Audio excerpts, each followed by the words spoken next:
माता चंडिका का यह पावन दरबार जनपद बागेश्वर क्षेत्र में पड़ता है। यह प्राचीन काल से परम पूजनीय है।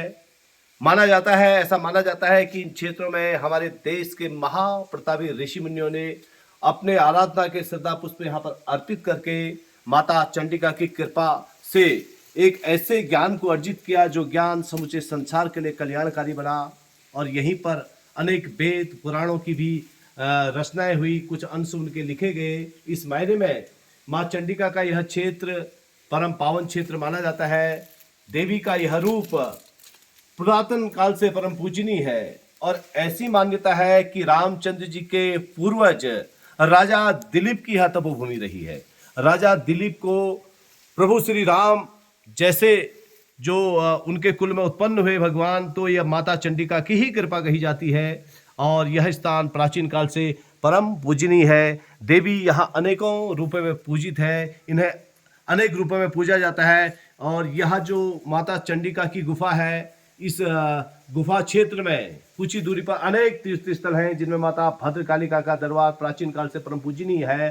साथ में कपूरी में जहाँ ऋषि कपिल ऋषि जी ने तपस्या करी थी, वह क्षेत्र भी अपने आप में अद्भुत है, अलौकिक है। और उन क्षेत्रों में महर्षि कपिल ऋषि ने तपस्या करके संसार में ज्ञान का अलौकिक प्रकाश बिखेरा, वह भी बड़ा दुर्गम स्थान है, बड़ा अद्भुत स्थान है। ऐसी मान्यता है कि जो प्राणी माँ भद्रकालिका के दर्शन करने के लिए भद्रकालिका के दरबार में पहुँचे तो वो अवश्य माँ चंडिका के दर्शन करें। कपूरी में कपिला देवी के दर्शन करें, जिन्हें कपिला देवी भी कहा जाता है, जिन्हें पीताम्बरी भक्त माँ पीताम्बरा देवी भी कहते हैं। उसी तरह ये चंडिका का दरबार है जिसकी कहानी रामचंद्र जी के वंश राजा ऋतुपर्ण से जुड़ी हुई है, क्योंकि यह क्षेत्र प्रभु श्री राम के पूर्वजों का आराध्य क्षेत्र रहा है और भगवान श्री राम जी के भी आराध्य क्षेत्र के रूप में इन क्षेत्रों का वर्णन आता है। क्योंकि जनपद पिथौरागढ़ में रामेश्वर नामक क्षेत्र भगवान श्री राम की नरलीला का अंतिम केंद्र माना गया है। ऐसा माना गया कि वहां पर प्रभु श्री रामचंद्र जी ने नरलीला को विराम देने से पूर्व भगवान शंकर की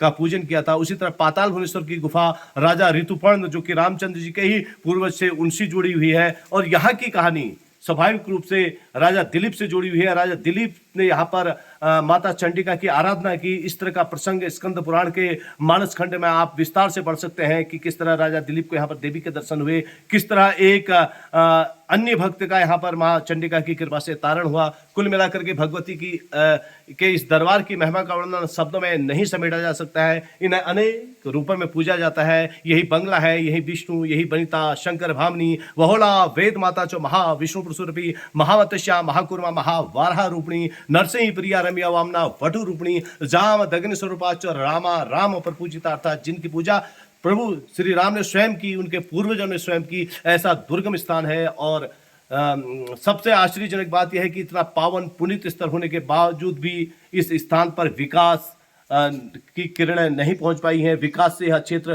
कोसों दूर है, जबकि इस क्षेत्र को यदि विकसित किया जाए तो अवश्य यह क्षेत्र तीर्थाटन एवं पर्यटन का प्रमुख केंद्र बन सकता है। और इस क्षेत्र के में जो यहाँ पर नौला स्थापित हुआ है, स्थानीय भक्तों ने जानकारी दी कि वह नौला जो है नीम करोली महाराज जी ने स्थापित किया और नीम करोली महाराज जी भी माँ चंडिका के अनन्य भक्त थे, ऐसी मान्यता है। कुल मिलाकर आस्था व भक्ति का यह अलौकिक संगम अपने आप में अद्वितीय है, जिसकी महिमा का वर्णन शब्दों में कदापि नहीं किया जा सकता है। मैं रमाकांत पंत, चंडिका गुफा क्षेत्र, कमशार घाटी, बागेश्वर से। धन्यवाद।